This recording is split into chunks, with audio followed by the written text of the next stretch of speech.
പ്രസിഡന്റായി KVM കഫീൽ അവർകളെയും MTA പ്രസിഡന്റായി ബുഷറയെയും തെരഞ്ഞെടുത്തു.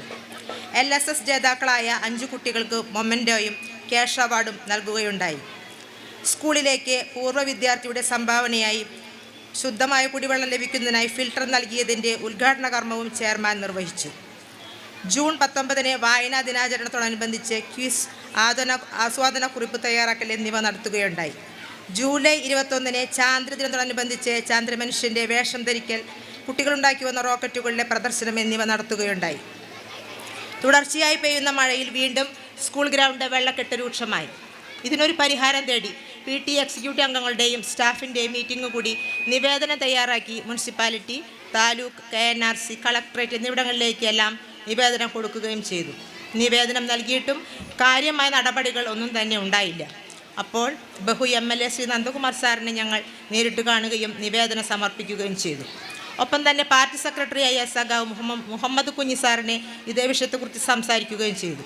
ഇതിൻ്റെ അടിസ്ഥാനത്തിൽ MLAയുടെ നേതൃത്വത്തിൽ ഒരു സർവകക്ഷി യോഗം സ്കൂളിൽ വിളിച്ചുകൂട്ടുകയും അതിൽ KNRCയുടെ അംഗങ്ങൾ, water authority, tahsildar, collectorate member, municipal chairman Shri Shivadas Attupuram, health departmental doctor, AEO തുടങ്ങിയവർ പങ്കെടുക്കുകയും ചെയ്തു. ചർച്ചകൾക്ക് ശേഷം വെള്ളക്കെട്ടിന് താൽക്കാലിക പരിഹാരം എന്നോണം മണ്ണ് ഇട്ട് നികത്താമെന്ന് തീരുമാനിച്ചു. MLA KNRCക്കാരുമായി സംസാരിച്ച് അവർ കാന ഉണ്ടാക്കുകയും ചെയ്തു. MLAയുടെ നേരിട്ടുള്ള ഇടപെടൽ വഴിയായിട്ടാണ് നമ്മുടെ സ്കൂൾ ഗ്രൗണ്ടിൽ 2 പ്രാവശ്യമായി ഏകദേശം 40 ലോഡ് മണ്ണ് നമുക്ക് ഇട്ടു തന്നത്. നഴ്സറി മുതലുള്ള കുട്ടികൾ പഠിക്കുന്ന നമ്മുടെ വിദ്യാലയത്തിന് അദ്ദേഹം ചെയ്തു തന്ന ഈ വലിയ കാര്യത്തിന് അദ്ദേഹത്തോടുള്ള നന്ദിയും സ്നേഹവും കടപ്പാടും ഇതിനാൽ ഞാൻ അറിയിച്ചുകൊള്ളുന്നു. വിദ്യാരംഗം, ബാലസഭ എന്നിവയുടെ ഉദ്ഘാടനം നാടൻ പാട്ടുകൾ പാടിക്കൊണ്ട് കുട്ടികളെ ആവേശം കൊള്ളിച്ചുകൊണ്ട് KELP സ്കൂളിലെ അധ്യാപകനായ രഞ്ജിത്ത് മാസ്റ്റർ നിർവഹിച്ചു. വിജയസ്പർശം, നാസ് തുടങ്ങിയ പരിപാടികളിലൂടെ കുട്ടികളുടെ പഠനരംഗത്ത് വലിയ മാറ്റം തന്നെ ഉണ്ടാക്കാൻ കഴിഞ്ഞിട്ടുണ്ട്.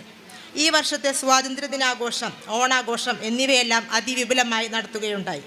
സെപ്റ്റംബർ 5 അധ്യാപക ദിനത്തോടനുബന്ധിച്ച് സ്പെഷ്യൽ അസംബ്ലി അധ്യാപകർ നടത്തുകയുണ്ടായി. ഗാന്ധി ജയന്തി, കേരളപ്പിറവി, ശിശുദിനം എന്നിവയെല്ലാം വളരെ നല്ല രീതിയിൽ നടത്തുകയുണ്ടായി. കലാമേള, ശാസ്ത്രമേള, കായികമേള എന്നിവയിലെല്ലാം മികച്ച പ്രകടനമാണ് നമ്മുടെ കുട്ടികൾ കാഴ്ചവെച്ചത്.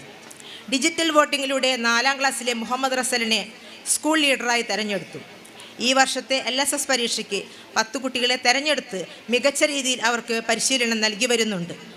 മാലിന്യമുക്ത നവകേരള ക്യാമ്പയിൻ്റെ ഭാഗമായി രക്ഷിതാക്കൾക്കും കുട്ടികൾക്കും മുനിസിപ്പാലിറ്റിയിൽ നിന്നും വന്ന ഓഫീസേഴ്സ് വന്ന് ബോധവൽക്കരണ ക്ലാസ് എടുക്കുകയുണ്ടായി. കുട്ടികളുടെ ഹരിതസഭയും നമ്മുടെ സ്കൂളിൽ രൂപീകരിച്ചിട്ടുണ്ട്. AUPS പുതുവന്നാനിയുടെ 50ാം വാർഷികത്തോടനുബന്ധിച്ച് നടത്തിയ പൊന്നാനി സബ് ജില്ലയിലെ LP വിദ്യാർത്ഥികൾക്കായുള്ള ഫൈവ്സ് ഫുട്ബോൾ ടൂർണമെൻറ്റിൽ വിന്നേഴ്സായത് ALPS എന്ന നമ്മുടെ വിദ്യാലയത്തിലെ കുട്ടികളാണ്. ഇത് തികച്ചും അഭിമാനാർഹമായ ഒരു നേട്ടം തന്നെയാണ്. തീരദേശ മേഖലയിൽ സ്ഥിതി ചെയ്യുന്ന നമ്മുടെ വിദ്യാലയത്തിന് പഠന പാഠ്യേതര രംഗങ്ങളിൽ മികച്ച വിജയം കൈവരിക്കാൻ കഴിയുന്നത് നമ്മുടെ കുട്ടികളുടെ കഴിവുകൊണ്ടൊന്നു മാത്രമാണ്.